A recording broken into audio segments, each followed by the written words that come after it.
अब कैसे गुरु की आज्ञा का पालन करना है। सिर सौंप्या गुरुदेव को, सफल होया ये शीश, नितानंद इस शीश पर आप बसे जगदीश। सिर कैसे सौंपना होता है? सिर काटना नहीं, गुरु जी के आज्ञा का पालन करना ही सिर सौंपना होता। एक गुरुजी थे, उनके 4-5 शिष्य थे, आश्रम में रहते थे। रोज ही प्रतिदिन शिक्षा यही दी जाती है। प्रत्येक गुरु जो होते हैं ये 5-4 फार्मूले पक्के सिखाता है गुरु को, चेलों को, और ये ही कारगर होते हैं। अब जैसे कोई भी भांग बोता है खेत में, तो वो भी खेत को संवारने के तरीके सारे बता देगा, लेकिन बीज गलत है तो वो सारे तरीके गलत हो गए। बीज ना था गेहूं बो दिए भांग, ये तो बाद में बताऊंगा, लेकिन जो प्रसंग चल रहा है उसी को आगे बढ़ाते हैं। एक गुरुजी थे और वो अपने शिष्यों को शिक्षा देते ही रहते हैं, जैसे प्रतिदिन सत्संग के माध्यम से या वैसे भी टिप्पणी करते हैं, बैठते हैं जब बच्चे, अच्छी शिक्षा देते हैं। एक दिन गुरुजी ने कहा कि देखो भाई, जो गुरुजी की आज्ञा पालन नहीं करते बच्चों, वो कभी सफल नहीं होते, उनको घोर पाप लगता है, उनकी भक्ति नाश हो जाती है। सब शिष्य बैठे हैं, गुरुजी आसन पर बैठे हैं, वो वहाँ बैठे बैठे सुन रहे हैं। जी गुरुजी बिल्कुल सही है। तो गुरुजी ने कहा कि मेरा एक आदेश है कि तुम मेरे सिर में अपने 5-5 जूते मारो। और ये भी शिक्षा दी जाती थी, गुरु मानुष कर जानते ते नर गए अंध, महादुखी संसार में आ गए यम के फंद। गुरु को परमात्मा के तुल्य मानना चाहिए।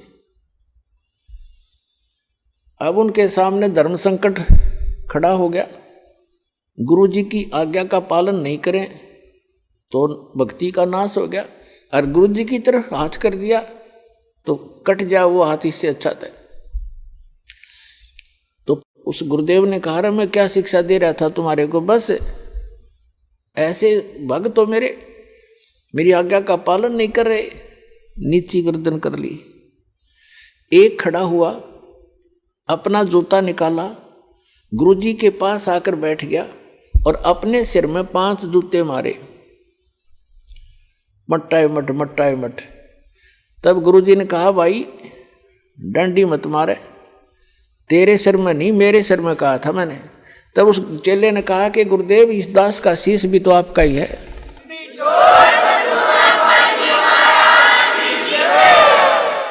क्या इसको आप दूसरा मानते हैं? तो यहाँ गुरुजी बोल नहीं सके। तो वो यही चाहते थे कि इनको कितना विवेक है। तो पुण्यात्माओं, इस भक्ति मार्ग के अंदर गुरुजी का मुख्य अभिनय होता है, और शिष्य का भी उसके साथ साथ पैरेलल इतना ही सूरवीरता से उस पर चलना होता है, तभी सफलता मिलती है। अब उसके बारे में आपको बताते हैं, गुरु की जी के साथ कैसे रहे, कैसे बोले, कैसे बतलावे, कैसा व्यवहार करे निष्कपट भाव से।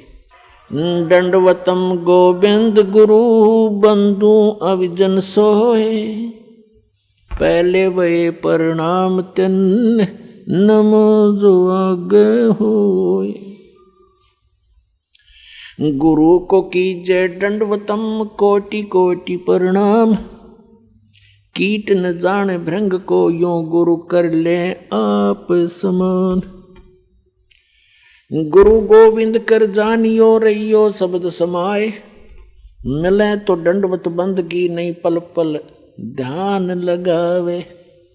गुरु मानुष कर जानते ते नर कहिए अंध, महादुखी संसार में फिर आगे काल के फंद।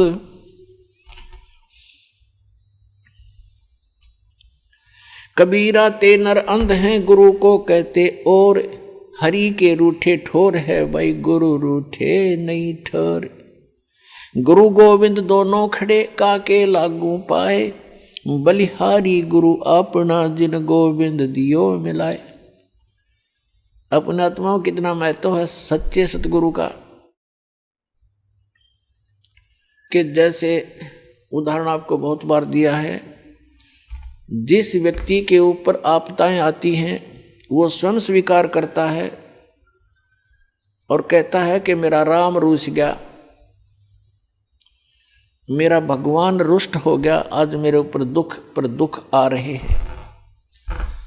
और जिसके घर सुख होता है उसको अन्य आम व्यक्ति ही कहते हैं इसका राम राज्य है भाई, इसका भगवान प्रसन्न है इसके ऊपर। तो पुण्यात्माओं, पुण्यों से सुख होता है, पाप कर्मों से दुख होता है। जिनके पुण्य समाप्त हो गए तो उनका राम रूठ गया, उनका भगवान रुष्ट हो गया, उन पर दुख प्रारंभ हो गए। तो जैसे आप खेत में कहीं मजदूरी करने जा रहे हो या कहीं पर भी आप एकांत स्थान पर कोई मटका पानी का भर के ले गए और सारा दिन पीते रहे, जब तक पानी चला तो नो प्रॉब्लम, और पानी जल खत्म हुआ तो हुई प्रॉब्लम, प्यासे मर जाओगे। पुनः उसको नहीं भरा तो कहाँ जाओगे? हैंड पंप पर गए, कुएं पर गए। हम यहाँ हैंड पंप लेकर चलेंगे जिससे एक सटीक उदाहरण बन जाता है। एक तरफ तो हैंड पंप पर गए, मटका भर लिया, फिर आपत्ति समाप्त। जो आपत्ति आई थी जल के अभाव से वो ठीक होगी, वो बला टली। ऐसे ही जो पुण्यों के अभाव से आप पर आपत्तियां आ रही हैं तो यही फिर राम नाम के पुण्यों का घड़ा फिर भर देंगे। कहाँ से? गुरु रूपी हैंड पंप पर जाना पड़ेगा आपने। तो ये समझ लिए गुरुजी हैंड पंप है और एक मटके में जल रखा है। एक तरफ हैंडपंप खड़ा है, नल है पानी का, एक तरफ मटके में जल भरा है। तो आपसे कोई ये कहे कि इस मटके भरा जल और एक तरफ नल, इनमें से कौन से को पसंद करोगे? तो इतना तो बेईमान होना ही पड़ेगा हमने, भाई नल चाहिए हमने, तो मटके का तो पानी तो शाम तक भी खत्म हो ले, और हैंडपंप मत कितने भर ले मटके तो अभी खत्म नहीं हो। तो कहते हैं वैराग नाम है त्याग का 5 पति सोमा। ये जो काम क्रोध लोभ अहंकार मोह कहते हैं, अब इनकी दिशा बदल लो। बेईमान हो तो दान करने पर हो, बेईमान हो तो ऐसा बेईमान ना करे, ऐसा लोभ करे जो भक्ति मार्ग में आपको सहयोग देवे। कर्म फोड़न का बेईमाना लोभ करना अनुचित है। तो परमात्मा कहते हैं गुरु गोविंद दोनों खड़े, मटके में जल तो समझ लो गोविंद और नल समझ लो गुरु। इन दोनों में से कहते हैं किसके लागू पाए? आप उत्तर दे रहे परमात्मा, हमारी तो इतनी बुद्धि काम भी नहीं करे।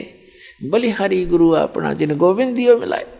धन है मेरा वो गुरु, वो नल का हैंड पंप जिसने वो राम मिला दिया, जिसके अभाव से हम दुखी हो रहे थे वो पुण्य प्राप्त करा दिए।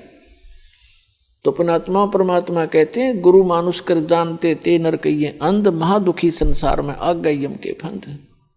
गुरु गोविंद दोनों खड़े किसके लागू पाए? बलिहारी गुरु अपना जिन गोविंद दियो मिलाए। कबीर हरि के रूठ से गुरु की शरण में जा, और कह कबीर गुरु रूठ गए फिर हर नहीं होत साए।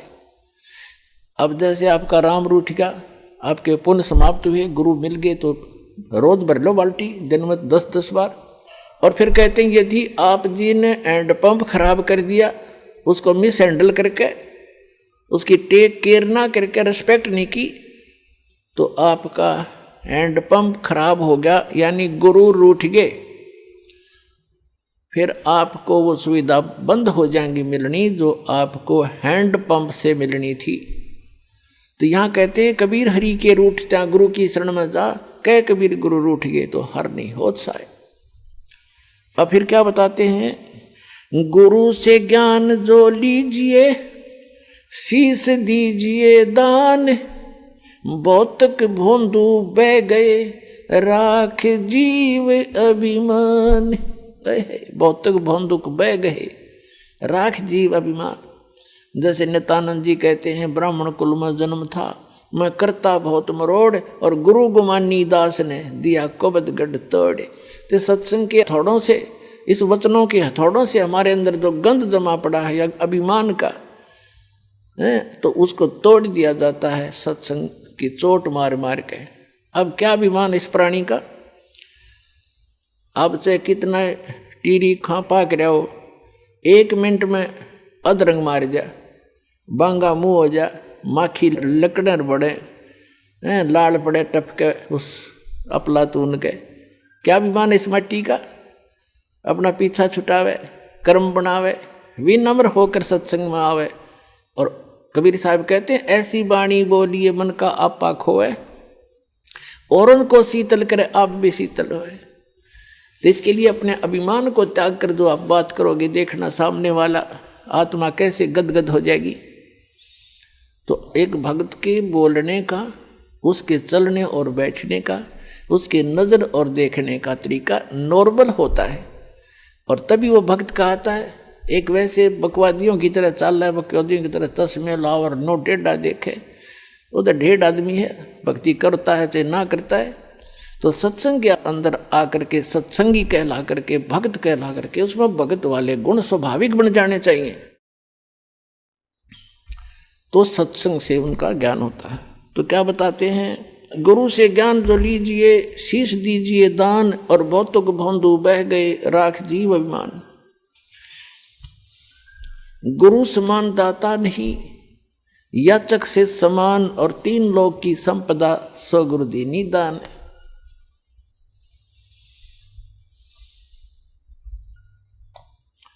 फिर क्या बताते हैं कि कबीर तन मन दिया तो भला किया, सिर का दासी भार, और जय कभू ये कह दिया कि मैंने दे दिया तो बहुत सहेगा मार। परमात्मा यहाँ तक कहते हैं जैसे, क्योंकि इस काल ने तो आपका भक्ति नाश कराना है, और आपने परमात्मा के इस ज्ञान से अपना इसको सुरक्षित रखना है। परमात्मा कहते हैं कि जैसे माता गर्भ को राखे यतन बना, और ठेस लगे तो छन होए तेरी ऐसे भक्ति जा। जैसे किसी बहन को, किसी माई को काफ़ी समय के उपरांत या कभी भी गर्भ रहा हो, और उसके उपरांत वो कितनी सावधानी बरतती है उस अपने लाल को प्रफुल्लित करने के लिए, सफल करने के लिए, सुरक्षित रखने के लिए। चलते समय भी ये सोचती है कि ऊंचे नीचे पे पैर ना टिक जा, कहीं धक्का ना लग जा। रात्रि के समय सोते समय भी जब करवट बदलती है तब भी बहुत उदड़ कर पड़ती है, कहीं मेरे बालक का ठेस तो नहीं लगी।